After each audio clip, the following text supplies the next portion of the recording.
بسم اللہ الرحمن الرحیم۔ گزشتہ چند سالوں سے قانون ناموس رسالت 295C کو ختم کرنے کی عالمی طور پر جو ہے وہ سازشیں کی جا رہی ہیں۔ جب ہم نے اس کے اوپر ریسرچ کی تو ہمارے سامنے جو حقائق آئے ہیں وہ ہم آپ کے سامنے رکھتے ہیں تاکہ آپ بھی اس کا اندازہ لگا سکیں کہ کس طریقے سے جو ہے وہ پاکستان میں بد امنی پھیلائی جا رہی ہے اور قانون ناموس رسالت 295C کو ختم کرنے کی سازش کی جا رہی ہے۔ ہماری ریسرچ کے مطابق جو یہ سازش پلان کی گئی ہے اس کی 5 ڈائمنشنز ہیں۔ پہلے یہ بات سمجھ لیں کہ پاکستان کی جو اکثریت ہے وہ مسلمان ہے اور مسلمان کسی بھی طور پر جو ہے وہ گستاخی کو برداشت نہیں کر سکتے ہیں۔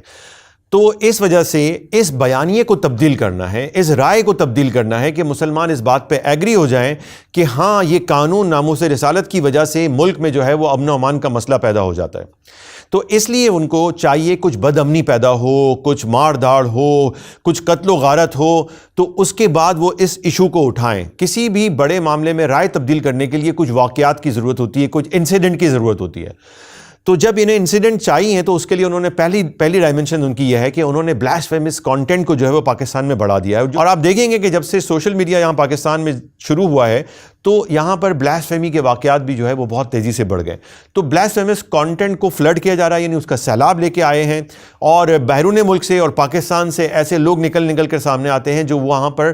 اسلام کے مخالف، مذہب کے مخالف بیانیہ جو ہے وہ انہوں نے جاری کر رکھا ہے۔ جب ایسا بلاسفیمس کانٹینٹ آئے گا تو اب اصل جو مسئلہ، جو چیز ان کو ریکوائرڈ ہے، بد امنی، اشتعال اور افراتفری، تو پھر کیا ہوگا کہ ظاہر سی بات ہے ایک مسلمان کبھی بھی اپنے نبی، اللہ، قرآن کے بارے میں گستاخی برداشت نہیں کر سکتا ہے، تو مسلمان اس پر ریئیکشن دے گا، اس کو ریئیکٹ کرے گا۔ اس کے لیے باقاعدہ جو ہے وہ کچھ پلانٹڈ لوگ بھی جو ہے وہ مجموعوں میں داخل کر دیے جاتے ہیں، موبز میں داخل کر دیے جاتے ہیں، کیونکہ آپ کو پتہ ہے موب ہے، جب ہزاروں کا موب ہوتا ہے اس میں ایک آدمی ہی کافی ہوتا ہے، ایک چنگاری کافی ہوتی ہے آگ لگانے کے لیے، اور وہاں پر ایسے لوگ داخل کر دیے جاتے ہیں، مارو، قتل کر دو، آگ لگا دو۔ کسی نے ایسے نعرے لگا دیے تو ظاہر سی بات ہے پہلے اشتعال ہوتا ہے، اور یہ غم و غصہ ایک فطری ہوتا ہے کہ جب ہمارے نبی علیہ الصلوۃ والسلام کی شان میں کوئی گستاخی کرا ہے اور اس نے یہ قرآن کی شان میں گستاخی کی ہے یا اللہ تبارک و تعالیٰ کے بارے میں ایسی گستاخی کی ہے تو وہ ناقابل برداشت ہوتی ہے۔ ایسے میں لوگوں کو اشتعال دلانے کے لیے وہ خود ایسے لوگ جو ہے وہ پلانٹ کیے جاتے ہیں، پھر علماء اکرام کی آواز بھی دب جاتی ہے، وہ جتنا ہی روک لیں لوگ نہیں روکیں گے۔ تو اس طرح کے جو واقعات، انسیڈنٹس مستقل سامنے آ رہے ہیں، یہ ایک باقاعدہ سازش اور پلان کے ساتھ ہو رہا ہے۔ اور پھر تیسرا زاویہ، تیسری ڈائمنشن یہ ہے کہ اس کے اوپر پورا میڈیا جو ہے وہ مین اسٹریم میڈیا بھی اور سوشل میڈیا بھی نکل کر سامنے آتا ہے، اور آپ کو پتہ ہے کہ یہ میڈیا بھی ان کے کنٹرول میں ہے اور اس پر وہ پیسہ بھی خرچ کرتے ہیں، اور پھر ڈاکومنٹریز بنتی ہیں اور پھر بہت بڑی بڑی رپورٹیں بنتی ہیں اور بہت بڑے بڑے ٹاک شوز ہوتے ہیں، اور ان میں یہ دکھایا جاتا ہے کہ جو مذہب کو ڈیفینڈ کرنے والے لوگ ہیں یہ ظالم ہیں، اور جو بلاسفیمر جو ہوتے ہیں، جو مجرم ہوتے ہیں اصل، وہ دکھاتے ہیں بہت ہی مظلوم ہے۔ تو بیانیہ بدل دیا جاتا ہے، اور پھر یہ بتایا جاتا ہے کہ یہ مذہب کی وجہ سے ایسا ہو رہا ہے، بتایا جاتا ہے کہ اس قانون کی وجہ سے ایسا ہو رہا ہے، یہ قانون 295C جو ہے لوگوں کو اکساتا ہے کہ لوگ قتل کر دیں۔ یہ ایک ان لاجیکل بات جو ہے وہ بڑے لاجیکل طریقے سے بتانے کی کوشش کی جاتی ہے۔ عام اور سادہ عوام جو ہوتی ہے، جو علم نہیں رکھتے ہیں، وہ ان کے بہکاوے میں آ سکتے ہیں اور ان کا بیانیہ جو ہے وہ بدل بھی جاتا ہے۔ یہ ہو گئی اس کی تیسری ڈائمنشن۔ اب چوتھی ڈائمنشن یہ ہوتی ہے کہ جو بڑی بڑی NGOs ہیں، جیسے اقوام متحدہ ہے، یونائٹڈ نیشنز ہے، ایمنسٹی ہے، اور بہت سارے دنیا کے بڑے بڑے ادارے ہیں، پاکستان میں خود موجود جو ہے وہ human rights commission of Pakistan ہے، یہ پھر رپورٹس لکھتے ہیں اور اس میں یہ ڈپکٹ کرتے ہیں، ایسا دکھاتے ہیں کہ مذہب پسند تنظیمیں جو ہیں یا مذہبی لوگ جو ہیں یہ شدت پسند ہیں، انتہا پسند ہیں، اور یہ جو گستاخ ہیں، جو اللہ رسول کے بارے میں بکواس کر رہے ہیں، گستاخیاں کر رہے ہیں، یہ مظلوم ہیں اور ان کے فنڈامنٹل رائٹس کو چھینا گیا ہے۔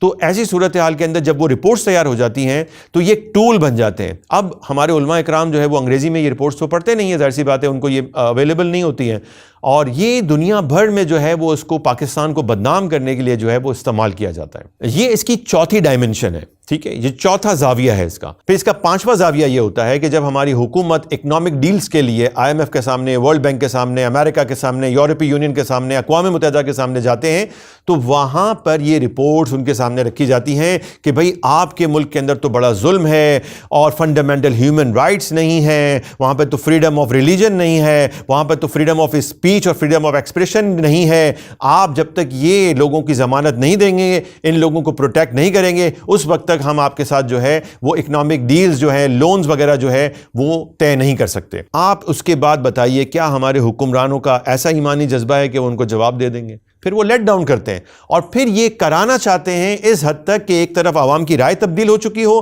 لوگوں میں مذہب کی نفرت آ چکی ہو، اور لوگ سمجھنا شروع کر دیں کہ مذہب کی جانب سے شدت پسندی ہے، حالانکہ ایسا نہیں ہوتا۔ اس کو انیشیٹ کون کرتا ہے؟ ہمیشہ سوال جو ہے وہ میڈیا دوسرا سوال پوچھتا ہے کہ بھئی یہ کیوں مار دیا، کیوں اس کو قتل کر دیا، کیوں احتجاج ہوا، کیوں لوگوں نے اس کے اوپر اپنا جو ہے نا وہ جذبات کا اظہار کیا۔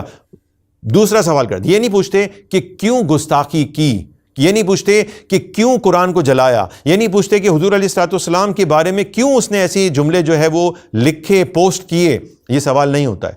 تو اس طرح سے جو ہے ہمارے لوگوں کا بھی ذہن تبدیل کیا جا رہا ہے، اور یہ پورا پلان ہے کہ 295C قانون ناموس رسالت کو جو ہے وہ ختم کیا جائے، ریپیل کیا جائے، یا اس کو امینڈ کر دیا جائے، اسے غیر مؤثر کر دیا جائے۔ تو اس کے لیے میں آپ سے گزارش کروں گا کہ کچھ احتیاطیں کریں۔ دیکھیں، ہمیں گستاخیاں یقیناً برداشت نہیں کرنی، کوئی مسلمان برداشت نہیں کر سکتا ہے۔ ہمیں کسی بھی طرح ان کی چال کا، ان کی سازش کا کوئی حصہ نہیں بننا ہے۔ ہمیں بہت ہی طریقے سے ان کی سازش کو ان پر پلٹنا ہے۔ تو ہمیں یہ کرنا ہوگا کہ ہمیں اپنے آئین اور قانون کے مطابق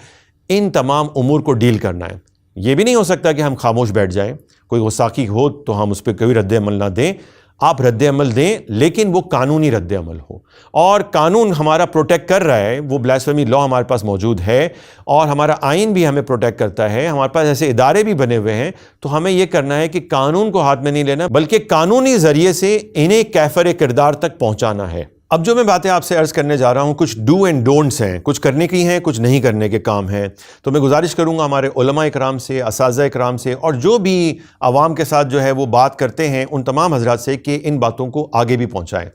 پہلی چیز تو یہ ہے کہ اگر کوئی گستاخی کا واقعہ ہوتا ہے، چاہے وہ سوشل میڈیا پہ ہوتا ہے یا آپ کے سامنے ہو رہا ہے،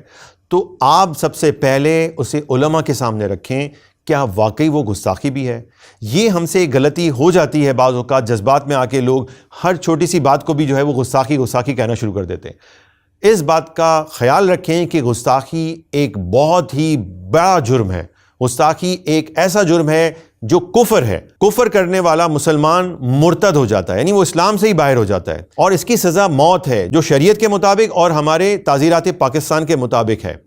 اس لیے کسی پر بھی آپ نے خود فیصلہ کر گستاخی کا الزام نہیں لگانا ہے۔ اگر کوئی ایسا واقعہ ہوتا ہے اور آپ سمجھتے ہیں کہ گستاخی ہے، آپ فوراً علماء اکرام کے پاس جائیں، اور کسی عام عالم کے پاس نہیں کہ آپ کسی مسجد کے امام یا مؤذن کے پاس آپ چلے گئے، کسی خادم سے جا کے آپ نے مسئلہ پوچھ لیا، نہیں، بلکہ آپ کو ایک سیزنڈ عالم، یعنی ایک تجربہ کار عالم جنہوں نے کوئی فتویٰ کا کام کیا ہو، مفتی ہوں، اور انہوں نے کوئی 10-15 سال فتاویٰ دیے ہوں، ان کے پاس جا کر پورا کیس رکھیں۔ اگر وہ کہیں کہ ہاں یہ گستاخی ہے،